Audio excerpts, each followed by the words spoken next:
What up, everybody? What up, everybody? What's up, everybody? Welcome back to another episode of AC Reviews the World. I'm your host, AC the Engineer, and we are at episode 144. Hopefully, everybody had a good day today. It is Thursday, March 5th, 2026, year of our Lord. And it's time for another one of the greatest shows, afternoon shows in the world. You ain't got to believe it, but I believe it. That's all that matters. Just a little housekeeping like we always do.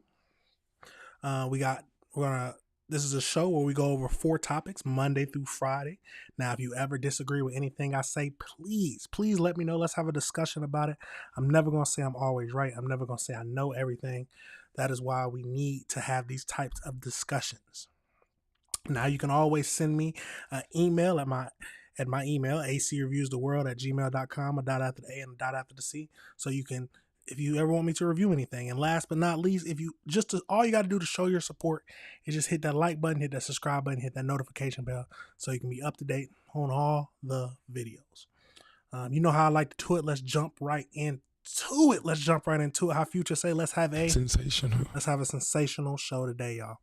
The first topic of 4 that we're going to be getting into today is something that popped up on my algorithm because it be algorithming. We got a criminals first, victims last. Now, this is we got an illegal migrant who it looks like they had plenty of opportunities to arrest him and get him out the country. There was plenty of warning signs, but he ended up murdering someone. So we'll get into that, and it looks like there was emails sent out to people just trying to warn them about this individual. So we'll get into that. We got a few videos to look at, and of course we'll go over to the AI breakdown just to see if we missed anything or just to get a little bit more details about it. But let's go over into it and see what we can find out about this whole situation. And let's see what our thoughts are. So a far-left DA facing backlash over the fatal stabbing of a 41-year-old mom at a bus stop. As internal emails reveal, he was warned about the illegal migrant suspect, a violent offender with more than 30 prior arrests, but still released him before the crime. Back in November, police emailed, quote, "Mr. Jallo is one of the repeat and violent offenders we discussed. I wanted to get your background on why he's out so soon. Unfortunately, based on the numerous dealings with him, it is not a question of if, but rather when he will maliciously wound or worse again." Jonathan Fahey served as acting ICE director in President Trump's first term and joins us now. So you get this email where they lay it out. They warn them that this could possibly be the end result, but there's zero response.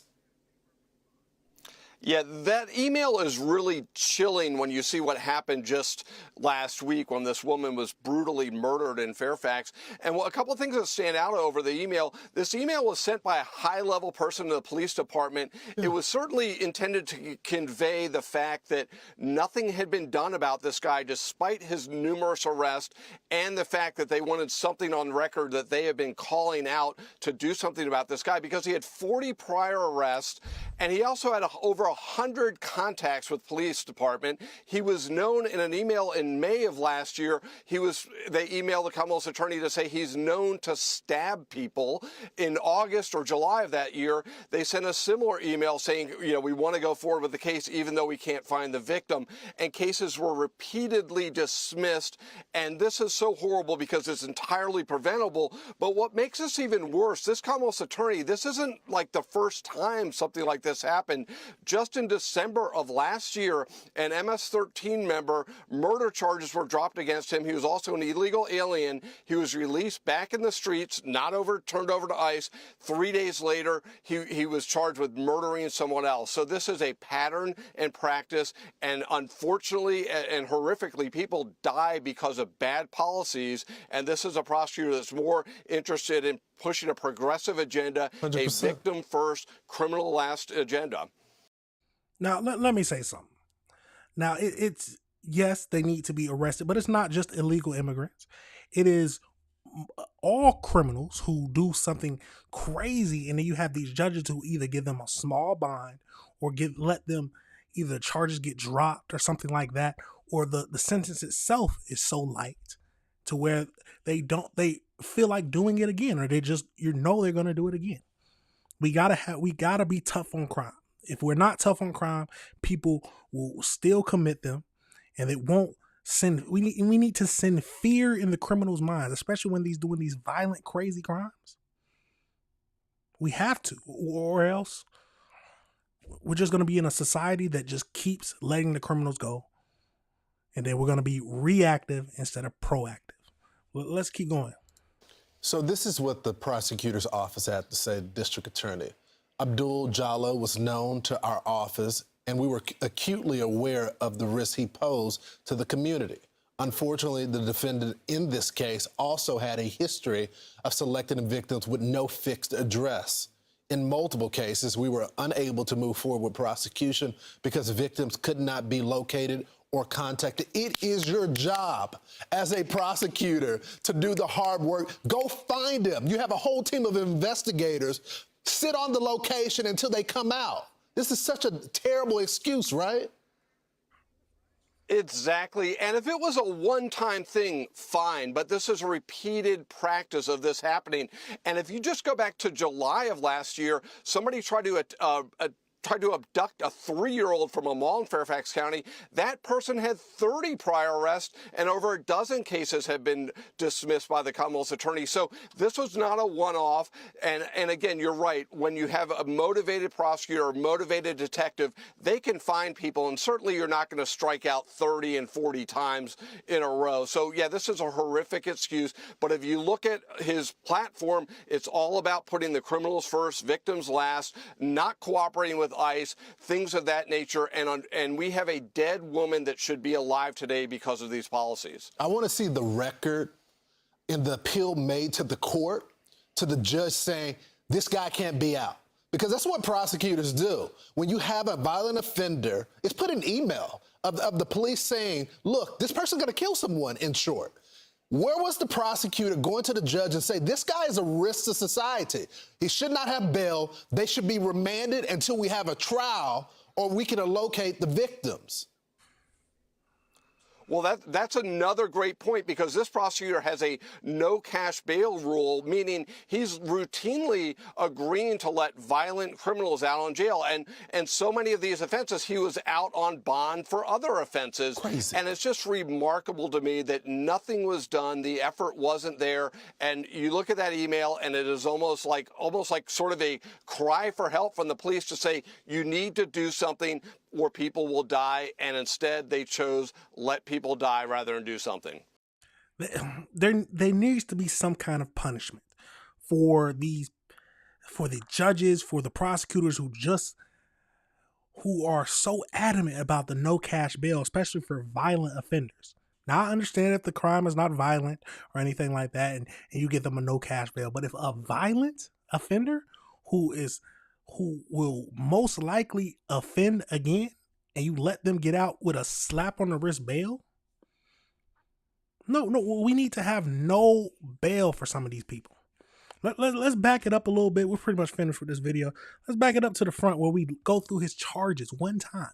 So we got entered the U.S. illegally in 2012, convicted felon, now accused of murder, criminal history from 2014 to 2026. He was charged with second-degree murder, rape. He had a rape charge that was dropped, destruction of property, guilty, 3 times assault, guilty on 1 charge, 4 times malice wounding, guilty on 1 charge, 3 times trespassing, guilty on 1 charge, 2 times disorderly contact, guilty on 1 charge, 5 times larceny and theft, guilty on 1 charge. What is with them giving him 1 charge? 2 times drug offenses, guilty on 1 charge. This is someone who, we got to be honest, he should have been locked up. He should have been locked up before. But we have these policies that let these people out, and then are we surprised that they end up hurting someone else? No. It's only we just got to feel bad for the victims. Absolutely crazy, y'all. Let's go over into this next video, see if they give us any more details. Stop what you're doing and listen to this. A shocking new email revealing that Fairfax County, Virginia police gave a warning to the county prosecutor after the county released that guy, Abdul Jallo, an illegal immigrant who went on to allegedly fatally stab a 41-year-old woman at a bus stop. Quote from the email: Jallow is one of the repeat and violent offenders we discussed. I wanted to get your background on why he is out so soon and ask if his prior suspended sentence was pursued by your office. It is not a question of if, but rather when he will maliciously wound or worse again. And Jallow's rap sheet includes over 40 past charges ranging from rape to assault, with the Fairfax County head prosecutor, Steve Descano, dropping nearly every one. Former acting DHS Secretary Chad Wolf joins me now. And Chad, prosecutors literally could not have had any stronger warnings about this guy. But instead of him being behind bars for life, those prosecutors in Fairfax County dropped almost every charge. Why? Why would they do that, Chad? Not even just being in jail for life. Why hasn't he been deported?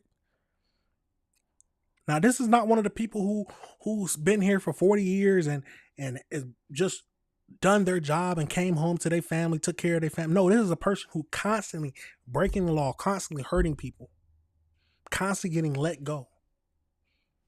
Crazy. Well, it's a great question. This is such a tragic incident that didn't need to occur. This individual should have been picked up by ICE, should have been removed from the country. But we see this time and time again, particularly in Virginia, particularly in Fairfax County. Last year, we had another illegal alien who was released. A criminal illegal alien was released and unfortunately killed another resident of Virginia the day after he was released. And so this continues to highlight, unfortunately, sanctuary cities and the policies and how they do everything but protect the citizens and the constituents of those jurisdictions that they claim to. And again, just a heartbreaking incident here. But this is why President Trump, this is why the Trump administration is so laser focused, as well as members of Congress, so laser focused on doing away with sanctuary cities. It does nothing to protect the American people that live in those jurisdictions. And unfortunately, Stephanie Minter, the woman who was stabbed to death, is the latest victim of that. This is an absolute preventable tragedy. It shouldn't have happened. More attention needs to be paid to it. Quickly, before we let you go, House and Senate expected to take votes on DHS funding today. Votes expected to fail in the Senate. Now that's the gist of that. Let's go over into the AI breakdown just to see if they tell us anything differently. Most likely they won't, but we got to look at it. We got to make sure we're doing our research. So as we know, the 32-year-old Sri Lankan, I'm not even gonna try to say it, is currently in custody and charged with second-degree murder for the fatal stabbing of 41-year-old Stephanie at the Fairfax County, Virginia bus stop, February 23rd, 2026. He is accused of attacking her shortly after both exited the bus on the Richmond Highway. He was arrested the following day, February 24th, after being recognized at the nearby business. Before the incident, he had more than 30 prior charges since he entered the U.S. illegally in 2012. His records include charges for rape, malice wounding, assault, and drug possession. U.S. Customs Enforcement, ICE, stated that he had been on the county's he has been in the country unlawfully since 2012 and was granted a final order of removal by a judge in 2020. ICE has lodged a detainer against him following his recent arrest. Internal emails revealed that the Fairfax County Police had reportedly warned prosecutors about him escalating violence in May of 2025. Police specifically warned that it was a matter of time, not if, he would maliciously wound someone again. The case has sparked political outrage, the case has sparked political debate between federal and state officials. DHS officials have criticized Virginia governor for policies that limit the local cooperation with ICE, while the governor's office maintains that the federal authorities should provide judicial warrants for such deportations. Why would you make it harder? I mean, I don't know the exact steps they have to go through, but if someone in my district or in my place that I am running is an illegal immigrant and he's committed so many crimes, he just committed a murder, why would I make it hard on the here come and pick him up now, get him out of my city? But I guess they got a soft heart for criminals. And then he is currently held without bond. Good. Court documents indicate that he has previously been diagnosed with schizophrenia.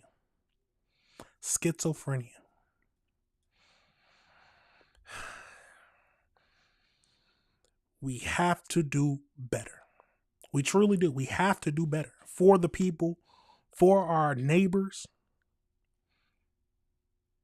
And it's not just, like I've said this before, it's not just illegal immigrants. We got to do better on the criminals who are homegrown, who are born in the United States. We can't have these slap on the wrist punishments for people who do these awful crimes. What is the world coming to, y'all? What is the world coming to? It's a crazy situation, y'all. Let me know your thoughts on that situation. Let me know if you disagree with anything I said. We got to do something. We have to. We're going to pivot now over into our next topic we're going to be discussing today. And everything I've seen so far tells me it's hard to trust daycare people with your children.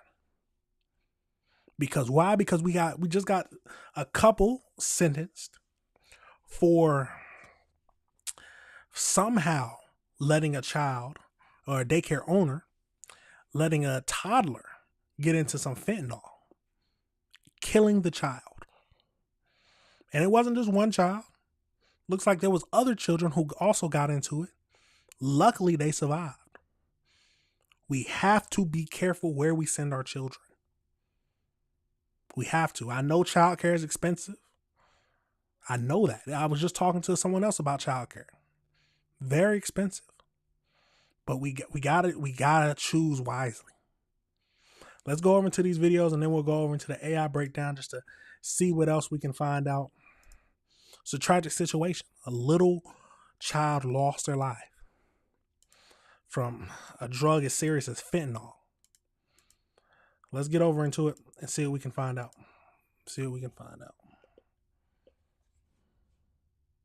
Now in the Bronx, a husband and wife found guilty in the death of a baby in their care learned their fate today. The couple sentenced to 25 years to life behind bars after a 22-month-old at their daycare died after ingesting fentanyl. Fox 5's Linda Schmidt is live in the Kingsbridge Heights section with all the details. Linda. Yeah, first of all, good evening to both of you. And this is just absolutely unbelievable. This is a story when it broke that really shocked the city. A married couple, they were running a daycare out of an apartment in this building right here in the Kingsbridge section of the Bronx.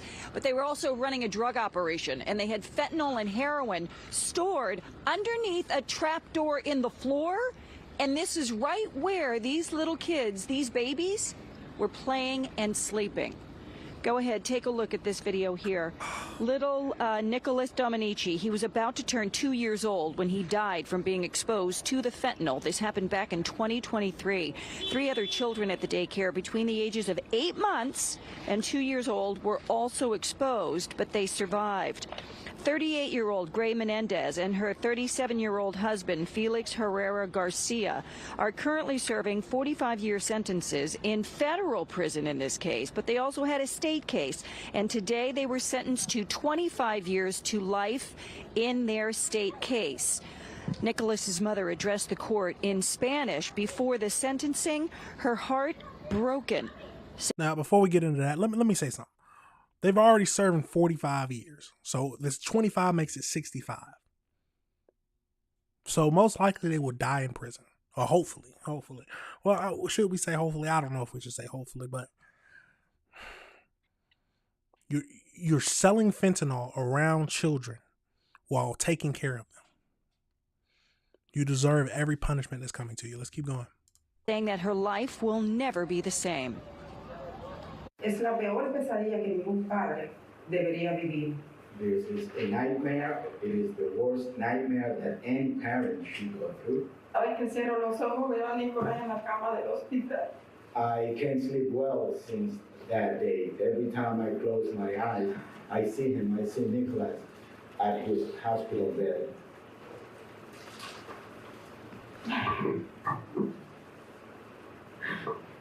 Veo a Nicolás con sangre en la boca, de todo lo que intentaron los doctores para traerlo a la vida. Pero era demasiado tiempo que tenía ya mi hijo muerto. I see Nicholas bleeding from his mouth, with blood on his mouth, from everything doctors tried to bring him back to life. But it was too late already by then. And the convicted drug dealer, Felix Garcia, he also addressed the court before the sentencing, and he also spoke in Spanish, saying to the parents that he is sorry for what happened, and he is hoping that someday they will be able to forgive him and his wife for what they did. Yeah. God says we need to forgive. Yes, you need to. For you to move on, you have to, I guess, show some kind of forgiveness, but they still need to be punished. At least that's my thinking. You might feel differently. Let's go over into this next video, see if they tell us some more. The Bronx and sentencing day for the daycare operators responsible for the fatally exposing a toddler to fentanyl in 2023. It was a gut-wrenching day in court as the parents of the boy addressed the couple responsible for the tragedy. Eyewitness News reporter Darla Miles is live in the Melrose section of the Bronx with more on this story. Darla. Well, David, the parents of Nicholas Dominici had a chance to address the two people convicted in their son's murder today, and those two people had a chance to apologize to the family today. But when you talk about how gut-wrenching and difficult this day was today, one thing can sum all of this up. The mother told the court, Zola Dominici says she cannot wait until the day that she dies, until she can see her son again. And because he's not coming back, these two people should never get out of jail.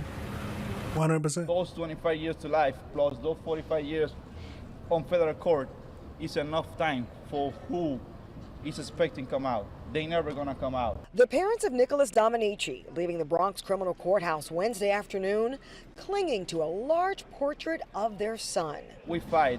We pray every day to wake up and have the power to be standing on that courthouse.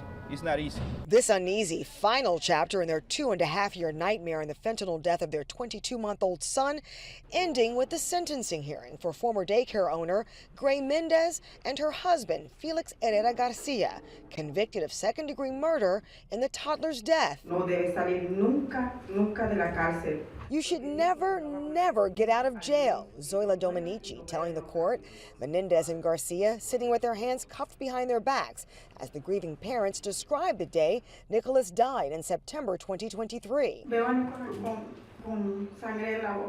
She says, I see my heart bleeding from his mouth. The doctors did everything they could to bring him back to life, but it was too late. He had been dead for a while. On 2023, we celebrate my birthday. 2 days later, this happened. The couple sentenced 25 years to life in Dominici's death to run concurrently with a 45-year sentence on federal drug charges in this case.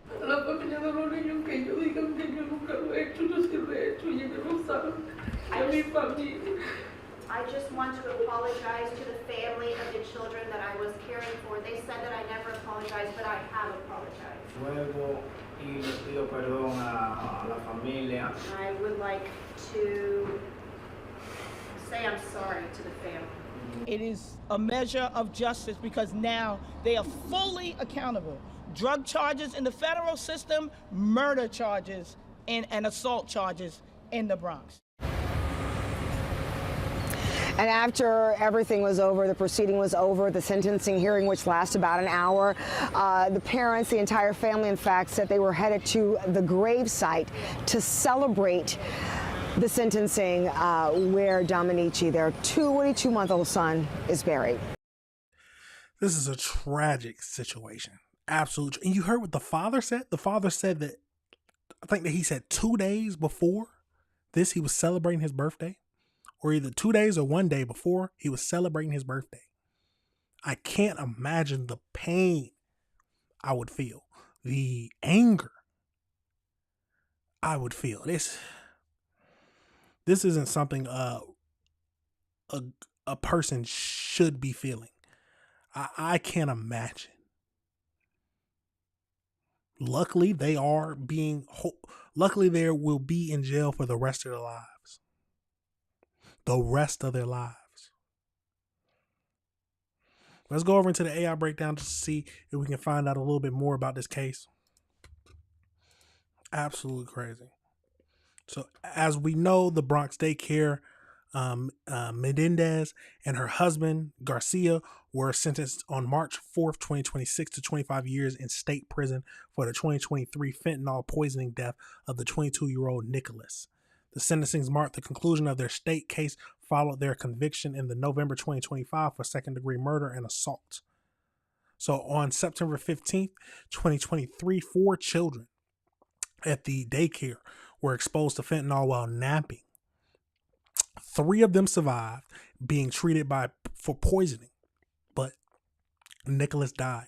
Investigations discovered approximately 13 kilos of fentanyl and other narcotics hidden in a secret compartment under the playroom floor where the children slept. And you know why they did that, right?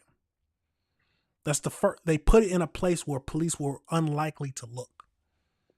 No one would expect criminals to put fentanyl directly under children. Prosecutors stated that Mendez called her husband before calling 911 to allow him to remove the drugs from the facility. Yeah, you need to be in jail.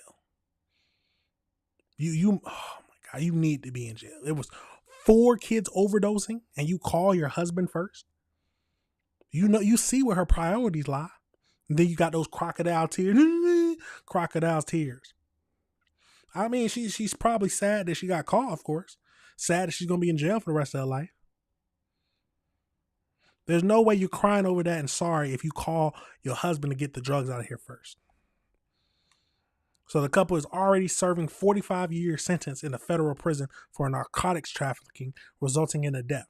The new state sentence 25 to life will run concurrently with their federal charges. So 70 years in total.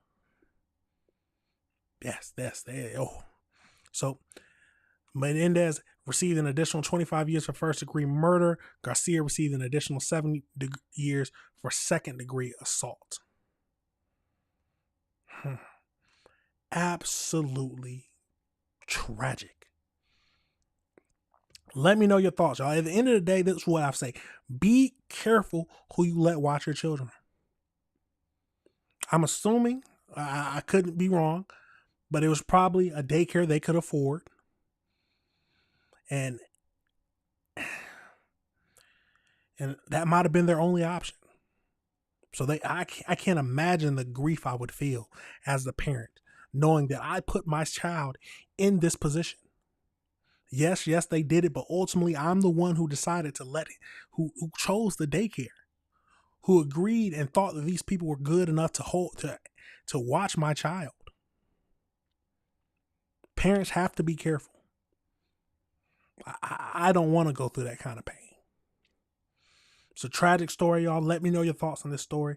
Let me know if you disagree with anything I said. I am happy that the family feels like they have gotten justice.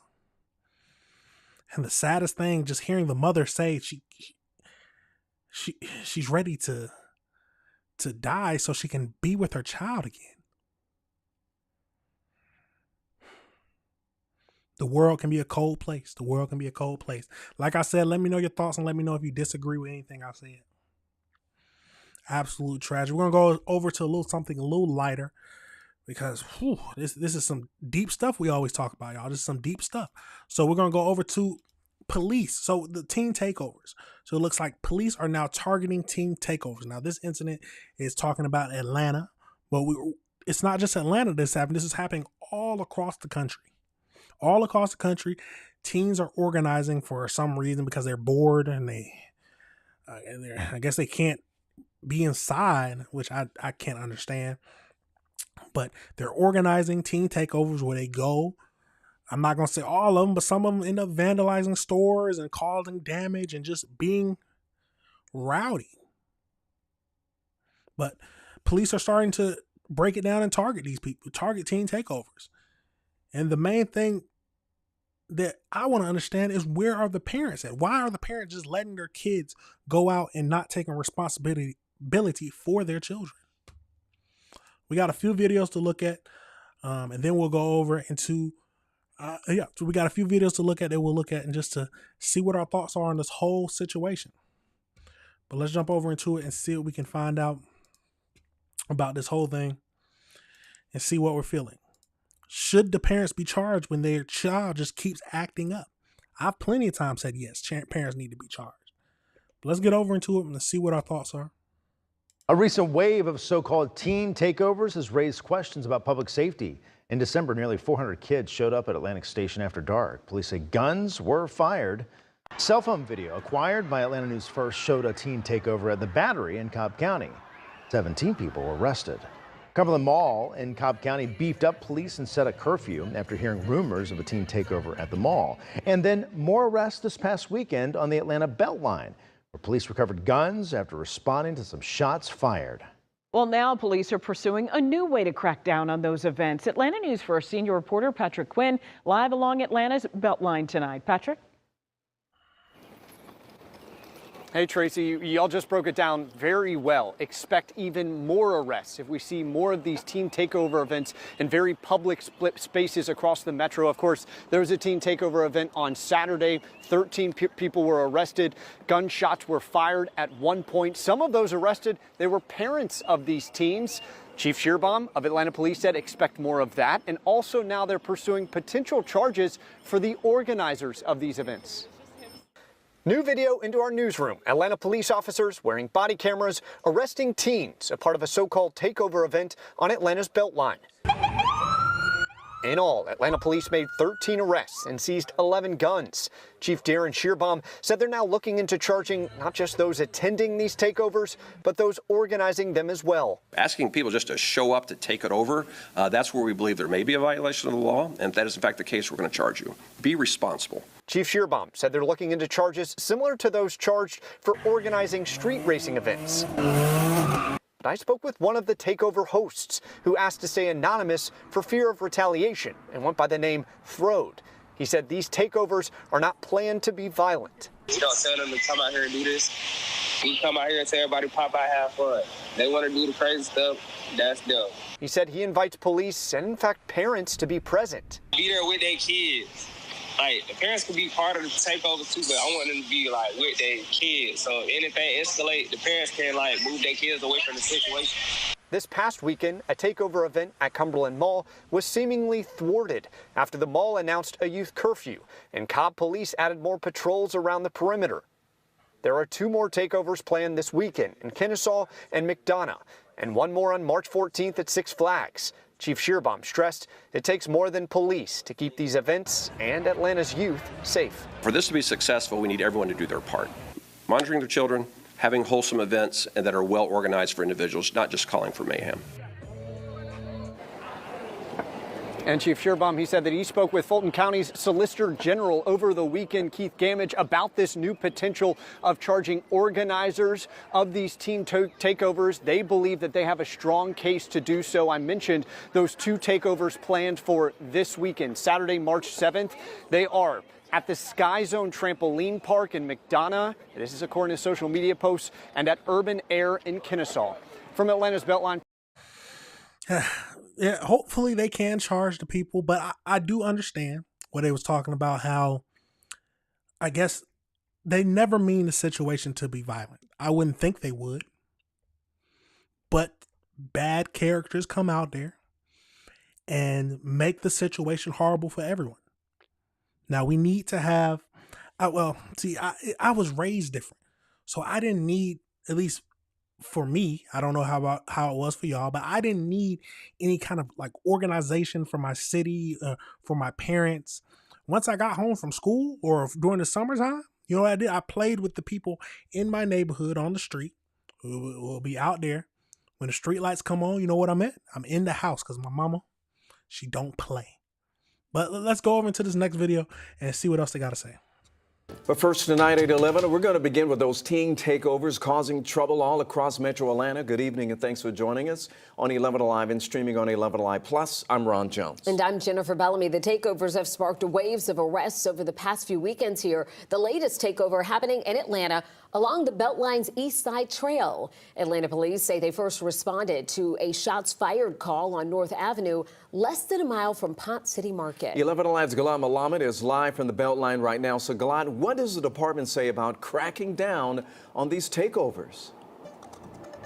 Atlanta Police Chief Darren Shearbaum says the department is going to enforce any city code or law that it can to try and stop these takeovers. But he's also calling on parents to step up, saying they will be held liable if their child violates curfew.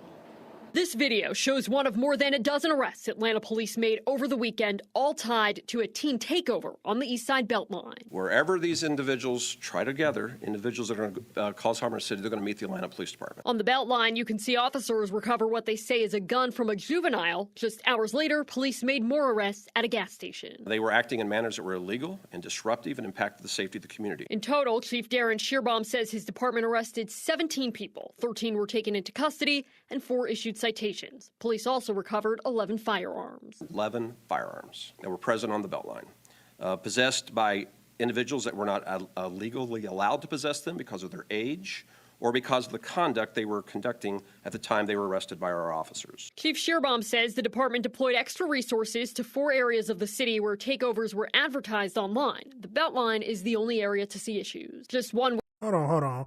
You see that one? They got, what, 1, 2, 3, 4, 5 guns from that one vehicle? Where takeovers were advertised online. The Beltline is the only area to see issues. Just 1 week ago, a similar takeover unfolded at the Battery where Cobb County Police arrested multiple minors and adults. That prompted the department to up its patrols this past weekend. Nearby Cumberland Mall also enforced a new youth curfew. 2 months ago, chaos erupted at Atlantic Station where 400 teens gathered and 2 guns were fired. In this latest takeover on Atlanta's Beltline, Chief Shearbaum warns more charges could come, both against parents whose kids violate the city's curfew and against the organizers of the takeover. Asking people just to show up to take it over, that's where we believe there may be a violation of the law, and if that is in fact the case, we're going to charge you. These takeovers are not. I'm trying to figure out what they're trying to take over. Are they just trying to, like, just take over the block? Are they trying to? Because yes, I understand that the organizers might not be thinking about violence, but the kids who come are, which shows a lot on how the parents raised them. Not unique to Atlanta. The chief says that the department's been speaking with neighboring jurisdictions, sharing ideas and strategies, what it takes to stop these takeovers. Live in Atlanta. Now we can't just look at Atlanta because it's also happening in Chicago. Let's go over there. With warmer weather coming, Chicago City Council members are offering ways to clamp down on teen violence that happened frequently last year. WDN's Dana Redbeck tells you what they're proposing. Spring and summer are right around the corner, and after months of failed attempts at trying to prevent teen takeovers in Chicago at City Hall, today an alderman reintroduced a concept that would put parents on the hook for their children's behavior. I will be the first to say that I do not want to criminalize parenting.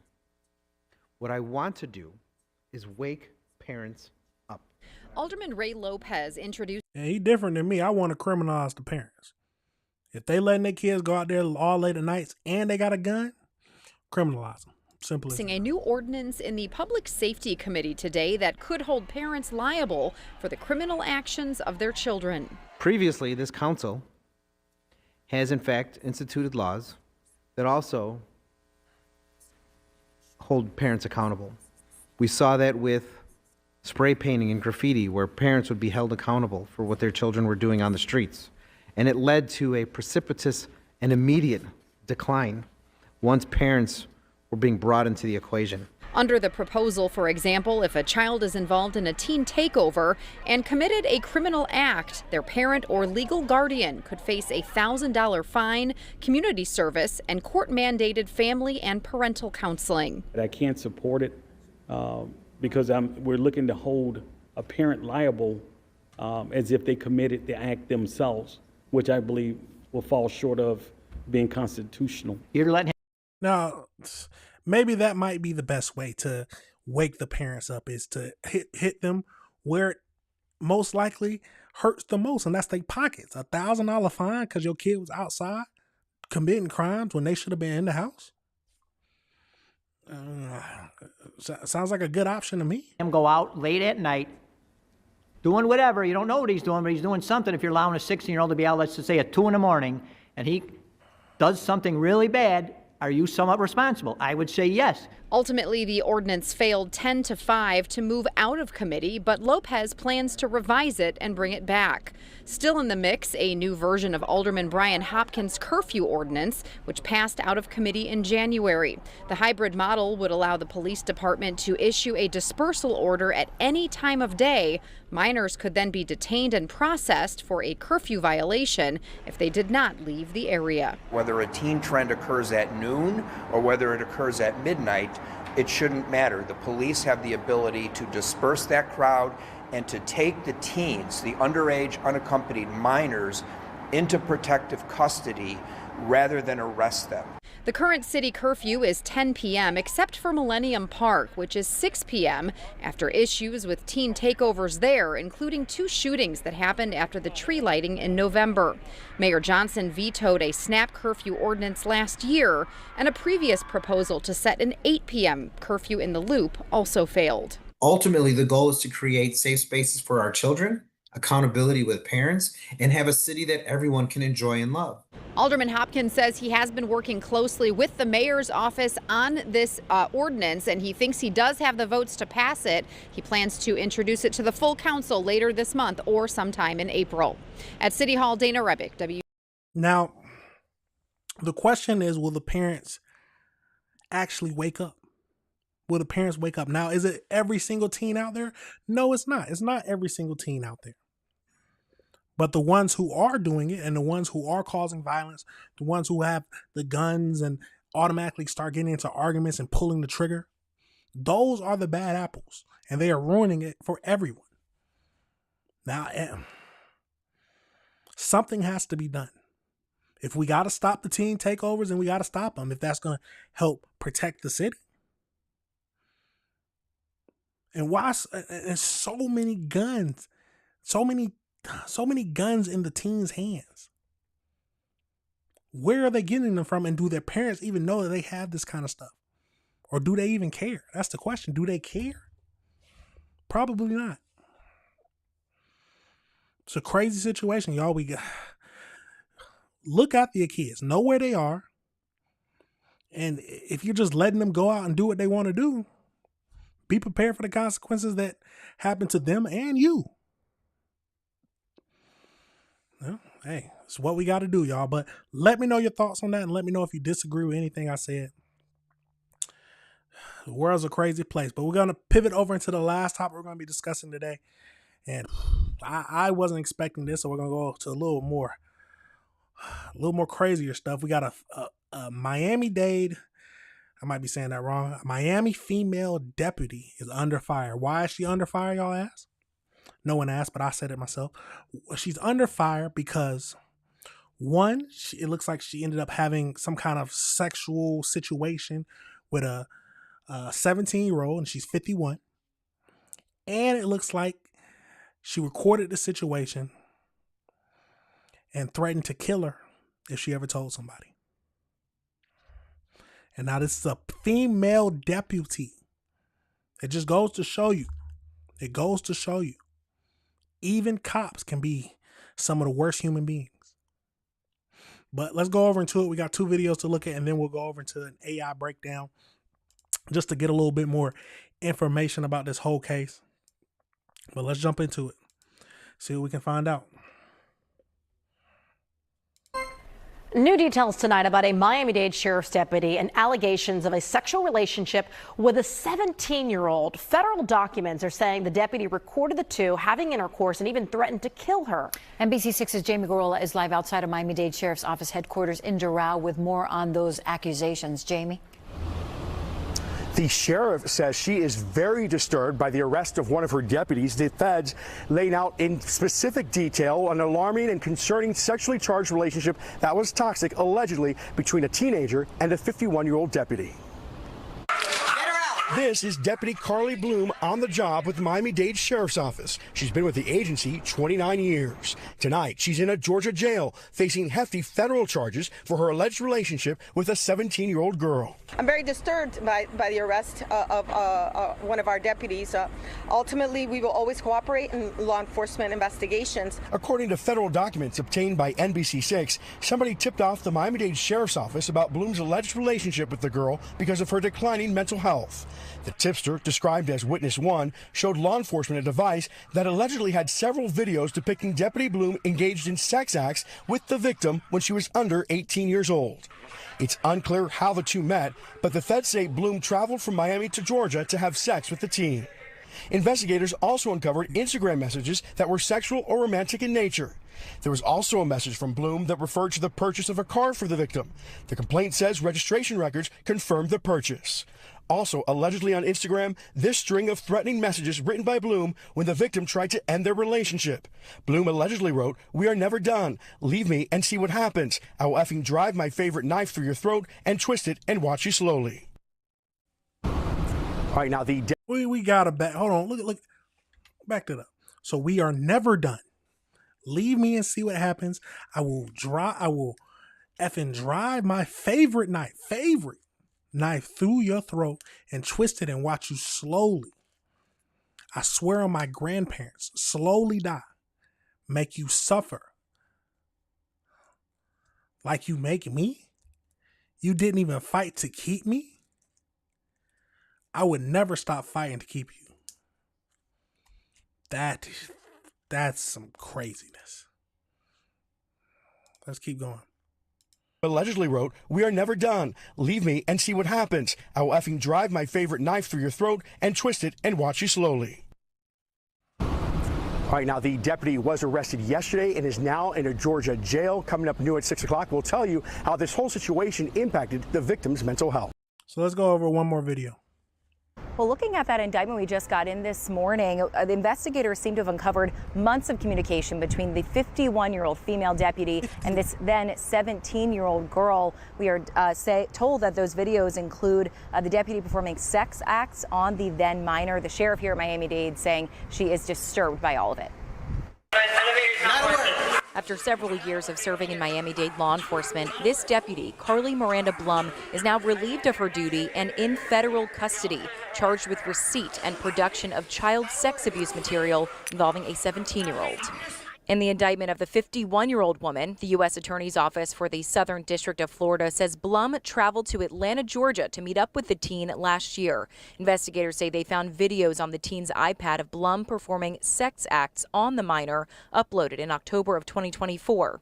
They also connected Blum to an Instagram account with a long message history with the teenage victim, where they exchanged sexual pictures and videos through June and July of this year.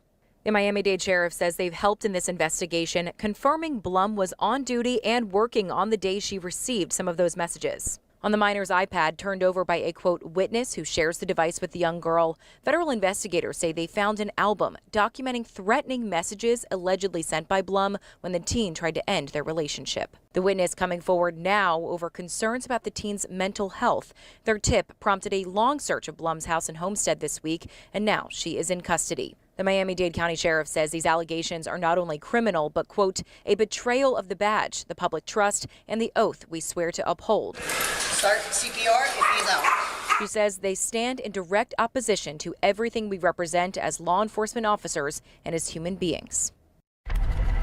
And if convicted on these charges, Deputy Blum could face a maximum of 50 years in federal prison. Live in 50, she's already 51, so you know what that means? She'll die in prison. Now, I am happy that they're taking this seriously, because to me, any law enforcement officer who commits any kind of heinous crime against children, especially against young adults, or just in general, abusing the badge, needs to be sentenced way harder than a civilian. Why? Because they were in a position where they were supposed to be the shining example, the people we come to when we need them most. And then we got a 51-year-old who's over here sexting a 17-year-old. 51? And then when she tries to stop it, you get crazy talking about, I'm going to drive my favorite knife into your throat. Wow. Let's go over into the AI breakdown just to get a little bit more information and see if we missed anything.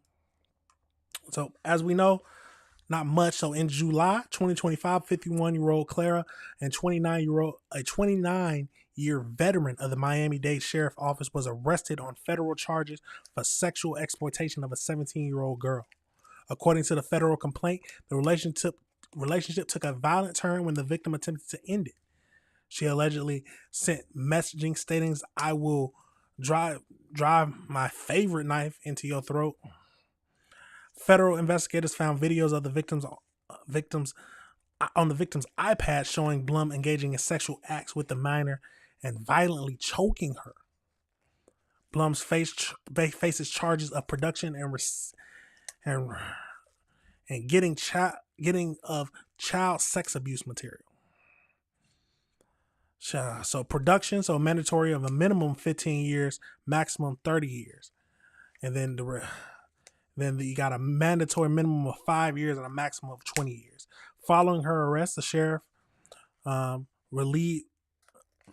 ordered Blum to be relieved of duty and initially termination proceedings. Blum was initially held in Georgia jail as investigators involved traveled to Atlanta. These are the people we need out of the police department. These are the people we need you gotta make an example out of this kind of stuff. You have to. They have to. It's a crazy situation, y'all. Let me know your thoughts on this situation. Let me know if you disagree with anything I said. It's a tragic situation when the people who we look up to protect us are doing some of the craziest stuff in the dead of night without anybody knowing. And if the victim wouldn't have tried to leave, it would have just kept going on. I would like to know how they met. Why did a 17-year-old get into a relationship with the 51-year-old? It might have been something over money. How they said that she was buying a car for the 17-year-old, paid for it and all. It's a crazy situation, y'all. Let me know your thoughts and let me know if you disagree with anything I said. Absolutely crazy. But that is it, y'all, for the show today. We talked about a lot of crazy things like always. If you ever disagree with anything I said, please, I'm saying this all the time, please leave a comment. Let's talk about it. Let's have a discussion. I'm never going to say I'm always right. I'm never going to say I understood the video fully. This is a channel where we can have a discussion. Let's talk like human beings. Let's work through what we're thinking. You might have a different opinion than me. I'm never going to say it just might be a different opinion. That is why we have to have these kinds of discussions, y'all. Because that's what's wrong with the world now. People can't have these types of discussions without getting angry. If you know something better than me, let's talk about it. But remember, y'all, these videos will be broken down, but the best way to show your support, I've said this plenty of times, the best way to show your support, and the only way you have to, is to hit that like button, hit that subscribe button, hit that notification bell so you can be up to date on all the videos. Now, we meet here Monday through Friday, starting at around 6 o'clock, a little later today, 6:30. But, hey, we will be back tomorrow at 6 o'clock because we cannot miss, because the world has to be reviewed. Absolutely crazy, y'all. But that's it for now. Y'all already know I got to play that outro. Peace.